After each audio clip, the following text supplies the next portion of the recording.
Okay. So I believe we are streaming live on Facebook. We're streaming live on YouTube. Hopefully this works. This saves a lot of time on my end. I'm going to teach a little bit right now on what's happening with Pluto stationing retrograde. So right now, Pluto is at that point where it seems to not be moving anymore. And tomorrow exactly is when it really begins to turn into retrograde motion. So in this talk, I want to really speak about what the meaning of Pluto retrograde is, what's unfolding in the collective, and I want to speak to a few transits that are particularly relevant to this particular station. I'll share them now, then we'll look at a chart so we can look at this together. Pluto is stationing retrograde, and it's semi-square to the south node in Sagittarius. Semi-square is one of those things you don't hear a lot about, likewise sesquiquadrates, you don't hear a lot about them. When it comes to the nodal axis of the moon, they are actually quite important. In terms of harmonics, the semi-square is just half of a square. You can call it the eighth harmonic, whereas the square is the fourth. Eighth harmonic is 360 divided by 8. So you get 45 degrees, whereas 360 divided by 4 is a square, 90 degrees. So our understanding of the semi-square is going to be really important right now. Anything that's aspect in the nodes is, of course, profoundly relevant to what's currently unfolding within the collective evolution. It's what's emerging right now. It's the theme that's essential and focalizing for our collective evolutionary growth at this time. I can't overemphasize the importance and the significance of anything that is in relationship to the nodal axis of the moon. And this is because the nodal axis of the moon really speaks to, on the one hand, what's emerging right now. We're not aware of the past. We're not aware of the total reality of our karma. And how this present moment doesn't exist just in this linear fashion of here's some sequence of events that's happening now as a consequence of what happened yesterday. There's a far greater intelligence to life, and that which unfolds at any particular moment in time that has its thread in something so much deeper than what we can understand. And that's really what the South Node in part speaks to. And then the North Node always speaks to the ongoing present moment evolutionary potential, where through choice, through the cooperation to evolve, through the choice to orient towards living in this present moment in a new way, cultivating a new filter, choosing to integrate our experiences in a new way, there's always this evolutionary potential inherent in the North Node. Whenever any planet is in relationship to the nodal axis, it means there are dynamics emerging right now that are quite profound, quite relevant to our ongoing growth, to our ongoing evolution. And you couldn't get more profound, more intense, more relevant than Pluto. In my own training, in the way that I work with Pluto, Pluto corresponds to the nature of evolution itself. Pluto corresponds to the idea of evolutionary necessity.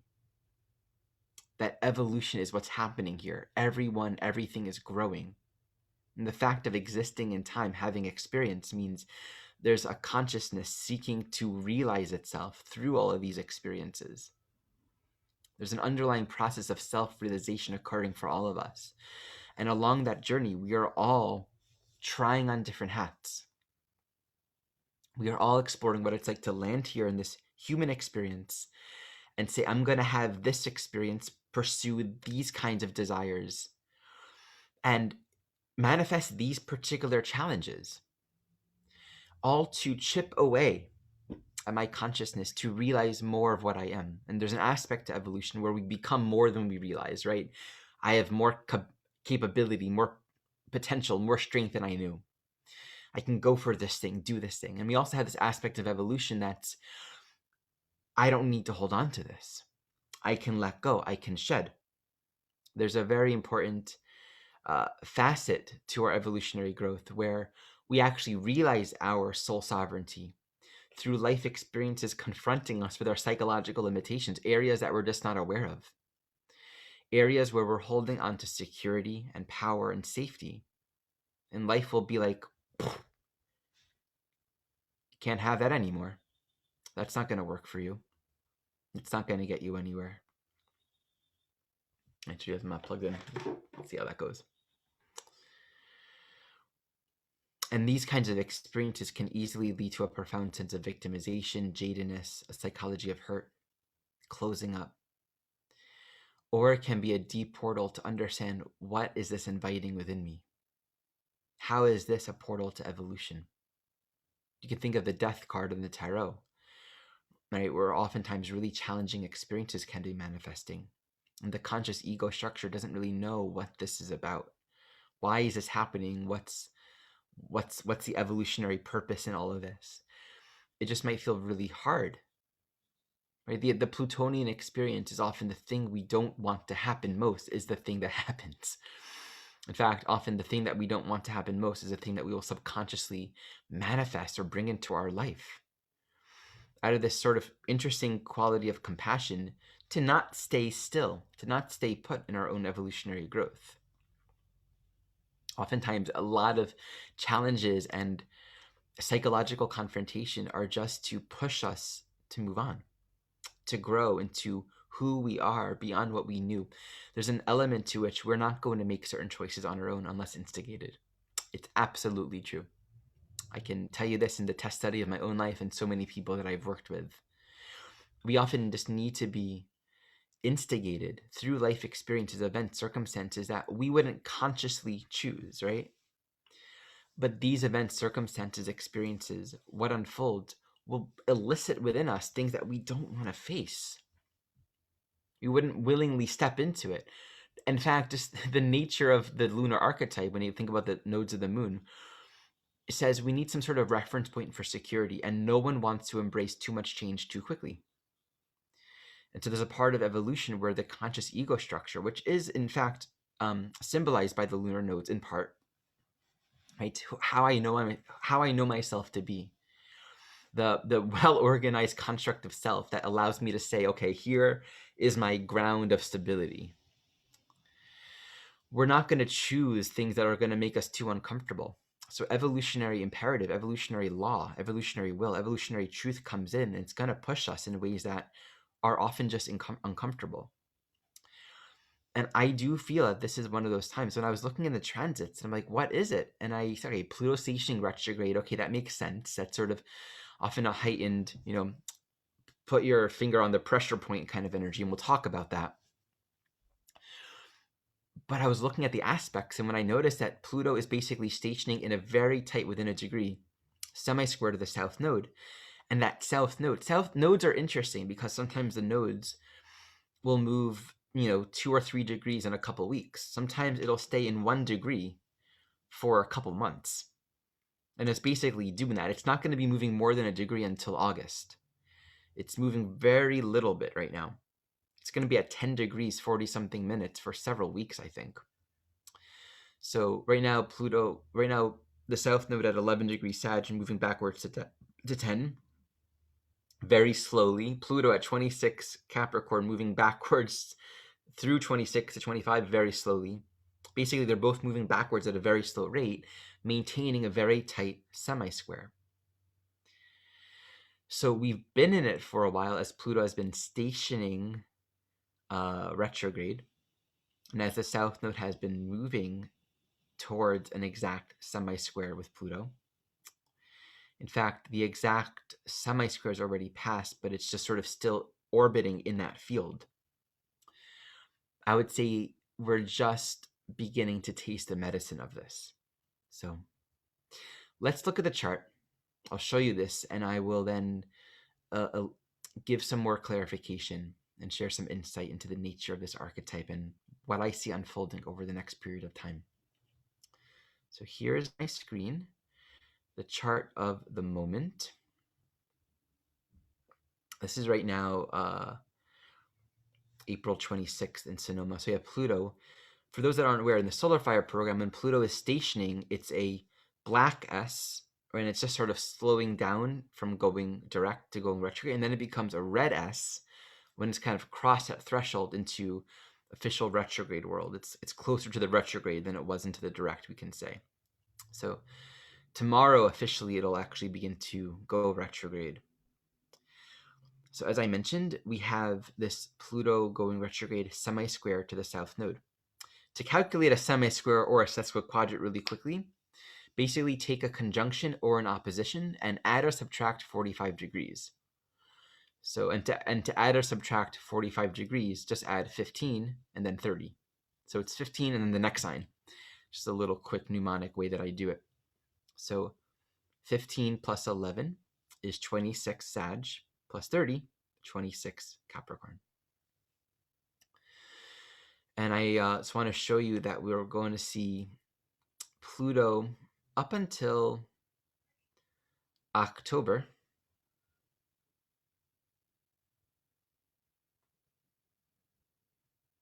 Yeah, October 5th. See it stationing direct right there, October 5th, October 6th.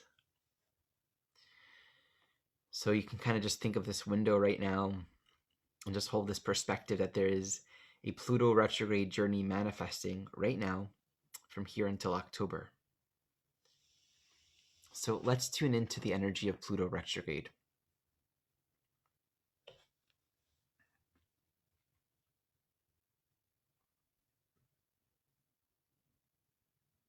Let me make sure I'm recording still, because that would just be a downer. Oh, it's not streaming.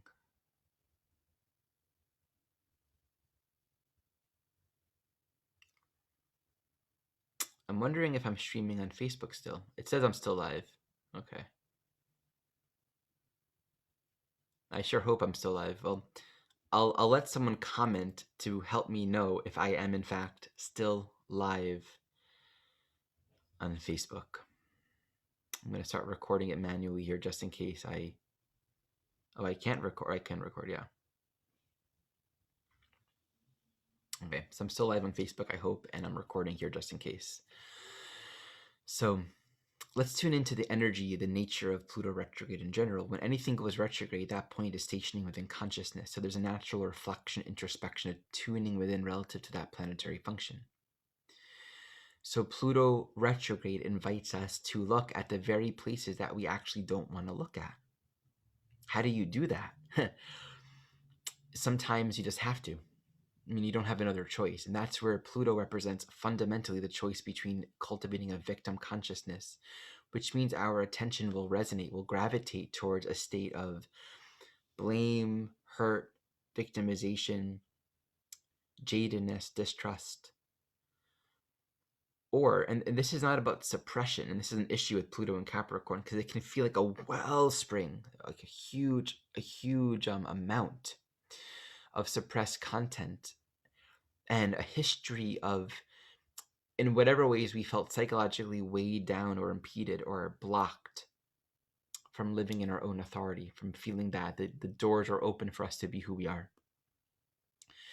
So there can be such a sense of disempowerment and pressure and heaviness that comes with this transit. So to not repress those feelings, but there's a very important teaching that I am always learning in my own Pluto work, to allow it. There's something about allowing, there's something about being with it, letting it be, letting ourselves be hurt, letting ourselves experience the fear, letting ourselves feel the anger, experience it. There's just something about that itself that can easily become confused with embellishing in it or getting stuck in the muck. But there's some sort of wisdom in letting it be. And in that letting it be, there is an inherent trusting that life will unfold, right? There's a giving it over. This is not like prayer necessarily even. This is not like you guide me. There's a certain degree to which you just have to have the experience. You just have to let yourself be there. The prayerfulness is this faith that can coexist with it, that says it's okay to be here. It's okay to be in the muck. It's okay to be uncomfortable. Because the faith says there's self-knowledge on the other end of this. What often happens when Pluto stations retrograde, we can feel a strong sense of psychological limitation, a strong sense of feeling blocked or limited in some way. And then we can act in ways that further express or reflect that psychology of limitation.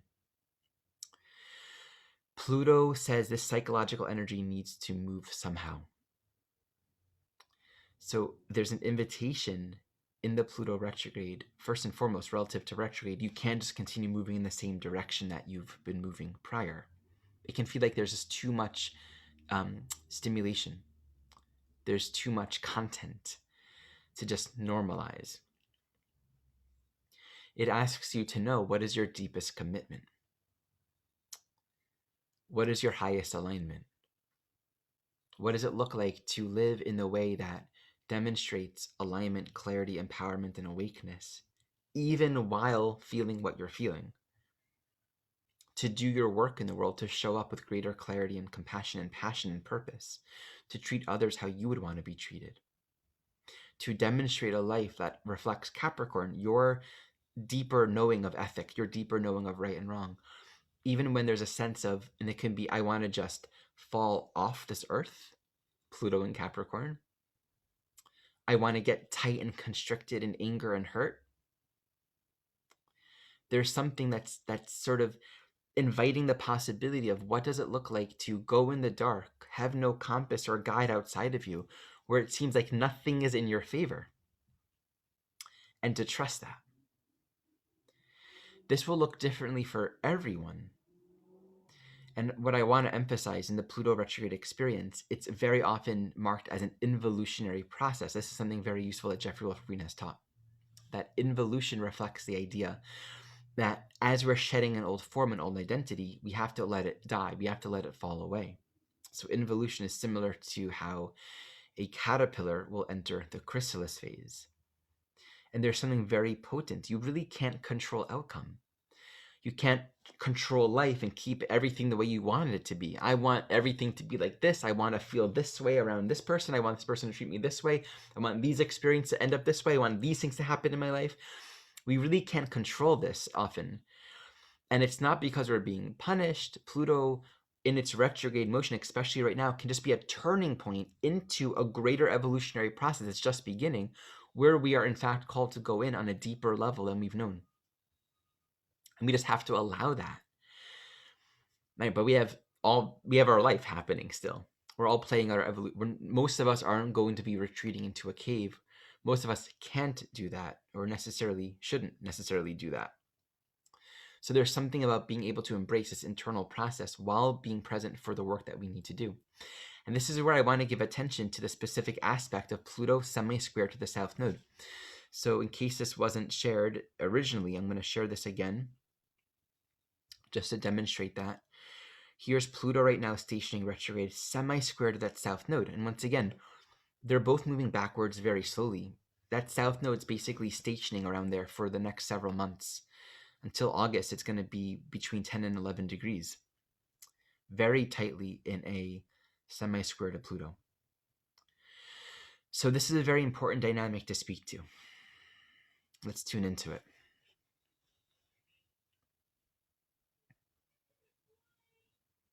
A part of what the semi-square in general speaks to is the gradual elimination of options, of possibilities. The way you can think of it is, when we get to the semi-square aspect, part of what's happening within consciousness is we're called to internalize and refine life experience to reflect a level of self-knowledge that we have never yet come to know. So that semi-square phase says, slow down, big time. Slow down and go within. This is true between any two semi-square, any two planets manifesting as a semi-square. When you have a planet semi-square to the South Node, in particular, this is in particular saying, relative to that South Node ego structure, you're now entering an evolutionary phase where you need to limit activity. And it can feel like you're being blocked or being forced to slow down beyond what you know how to do. So the psychology of desire relative to Pluto, which is always going to say we're going to be attached to people, place, things, experiences, life experience, to affirm a sense of self. This makes me feel safe. This makes me feel secure. Semi-square to the South Node in Sagittarius is, this road is wide open, right? Sagittarius, the road is wide open. All these options and possibilities, I'm free. Pluto and Capricorn, karma. You got to face yourself. This is take that deep spiritual journey inside. Bring it totally inside. Find that expansiveness that Sagittarius needs, right? To feel like we are in touch with authenticity and inner truth by way of being deeply and deeply, deeply, deeply honest with everything that arises on the inside. So then we get to face where we are believing, Sagittarius, where we create a belief system relative to a consciousness of restlessness, needing more, something else, somewhere else, where we create a belief that we need to be in a constant state of movement in order to evolve. That movement can, in this case, easily be a way of avoiding integrating the deeper possibility of evolutionary growth, of finding our power within. But the honesty is incredibly important, so that we're facing everything with honesty. We're looking at all impulses, all beliefs, all desires, all thoughts. There's a teaching that I really love following, that one of my teachers, David Hoffmeister, has brought forth. This idea of not holding any private thoughts. Not holding any private thoughts doesn't mean you gotta tell everyone everything. If you're in relationship, it's a very powerful thing to practice. But fundamentally, not holding any private thoughts is admitting everything to yourself, being honest with yourself, and thus with God. Being honest about everything is not running away from the truth. And the truth is very apparent. It's very self-evident. It's what you're feeling. It's the thought that just came to your mind. It's what's arising. It's the sincerity of what's here. And there's a way to do that without embellishing in a story of it, without actually using it as a source of actual believed and created alienation. The semi-square to the South Node is really calling us to be deeply honest with ourselves and to face it all. So we can say in another way, the relationship between Capricorn semi-square to Sagittarius is to understand that the choices we make, the way that we move, the beliefs that we hold, the ideas that we have are essentially building the life of our future. We're building the foundation. We're establishing the basic stones of what we're building and establishing for our life. And there's a quality of curious sincerity when we look at the truth, even the darkness, even uncomfortable things that we don't want to look at. Feelings, desires, temptations, impulses, questions. To look at all of it, to be very open-minded. We have to let ourselves experience it all. It's absolutely necessary to be able to connect with it directly. Let it teach us, not be afraid of it. And there's actually this profound letting life have its way with us. There's a card that I pulled recently. It said, let life have her way with you. To let life have its way with us. And that might mean it'll be really uncomfortable. But the moment we stop being honest with ourselves is the moment we actually, on some level, subconsciously begin resisting the gifts that are actually emerging right now. So let's share the screen about, and let's look at some processes that are occurring here, and where we can see this going. So Pluto stationing retrograde right now. Saturn, the ruler of Pluto, is actually also getting ready to station retrograde. So let's go a few weeks forward. Here's about a month forward, specifically May 23rd. And it's just around that time that we have our eclipses. So right there on the 25th or 26th of May, we have our first eclipse. And then let's go right up here. We have our second eclipse on the 9th or 10th of June. And let's see, by then Mercury is also retrograde. And Juno, who's been retrograde for the past few weeks, is actually moving towards the south node, which is pretty potent in the midst of all of this stuff. So it's clear that the journey of deeper shadow work, a lot of subconscious content coming to the surface. I mean, these eclipses will be happening on the south node, still in orb of being semi-square to Pluto. So to appreciate that there's a lot of subconscious content that's going to be emerging and making itself known, clarifying itself over the next period of time is really helpful. We can generally look towards eclipses as periods where a lot of energy is moving. So what's beginning to build right now psychologically, there's some sort of deeper process that I think might bring some release during the upcoming eclipse season. But we can see with Saturn beginning to go retrograde, it's going to go retrograde and then come into its second square with Uranus.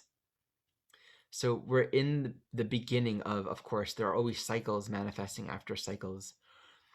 To me, this really does say that we're in the beginning of this process where through the summer into the fall, there's a paradigm shift. I genuinely feel that this is the transition point over the next few months where significant life changes will be occurring relative to a whole new dimension of self-awareness that's beginning to emerge for many of us. This is where I can see movement, travel, opportunities, and possibilities that we've almost kind of been waiting for, that we've been building up for. Just, with compassion and understanding, it's not always easy. And I don't know if this part was recorded when I first began this video, but there's something to evolution where we're not going to make certain changes unless we are instigated to do so. We're not, the ego construct, which is, through the south node filter, we're not wanting to make ourselves too insecure too quickly. So the conscious sense of self wants to keep everything organized and stable and safe, right? So it's like, okay, I don't have to feel too insecure too often beyond the threshold of what I know I can integrate. And very often evolutionary necessity comes knocking on our door and says, I don't care. I love you, who you really are. Time to evolve. That doesn't necessarily feel good to the sense of self that we hold on to, that wants to control how this is going to happen, but left to our own, we're not going to actually evolve. That's something that I've come to understand in my own ongoing self-journey, self-realization, and working with many people. I'm constantly realizing and learning that there's a sort of hard grace that emerges in life experience to push us to face ourselves and let go of old identity constructs that we wouldn't have had the ability to do otherwise. It's a very challenging thing to actually make a certain threshold of choice and change without life just bringing up the shadow content to our face. So there's a sort of compassion in that because it speeds up time, quickens the journey. It can take a lot longer if we weren't pushed. Okay, so this is my Facebook Live. I'll put this up on YouTube. Thank you all for watching, and I hope this actually transmitted. Oh, what am I saying? Why am I ending it here? Don't go anywhere. I was all excited, and I am all excited to make sure you know about the upcoming retrograde class series. So you just heard me speak about retrograde Pluto. I'm going to be giving a class for every single retrograde planet. Within each class, I'm also going to be speaking about, I'm going to share my screen here so you can see the course. I'm going to be speaking about the retrograde stations, the direct stations, the midpoint of the retrograde journey when the sun is conjunct the planet in between the retrograde cycles, speaking very in-depth to these different periods. So an in-depth 9-class series devoted to studying the meaning of all the retrograde planets. Our first class will actually be on Uranus. Each class is on a different retrograde planet relative to a particular transit happening. So this is a Sun-Uranus conjunction. We will get to really look at and experientially connect with the meaning of when a planet is conjunct the sun from an evolutionary perspective. We'll speak about this for natal charts and for transits. And when a planet is conjunct the sun exterior to the Earth's orbit, that is the midpoint from one retro cycle to the next retrograde cycle. So there's a lot of energy in that particular planetary function. You'll see that all these different teachings, these classes are taught on these significant days. Saturn will be taught just before it stations retro. So that'll actually be a time to really connect with a lot of the teachings that I was speaking to here, since Saturn rules at Pluto. Mercury, soon to station direct. So we'll be doing the Mercury class at the end of the Mercury retro period. So that'll be a great time to feel into the Mercury direct energy and to kind of review the Mercury retrograde cycle. So we got some FAQs. All classes will be recorded. We will have an opportunity to look at some of our own examples and address questions, but I will predominantly be looking at charts of well-known people, because to look at our own charts, I really have come to realize needs a certain kind of container. So I don't want to go too deep in our own charts, but there will be space to ask questions about our own signatures for sure. So check it out. I hope you will join. You can sign up on arimoshe.com/retrograde, link below if you're on YouTube. And thank you everyone for watching.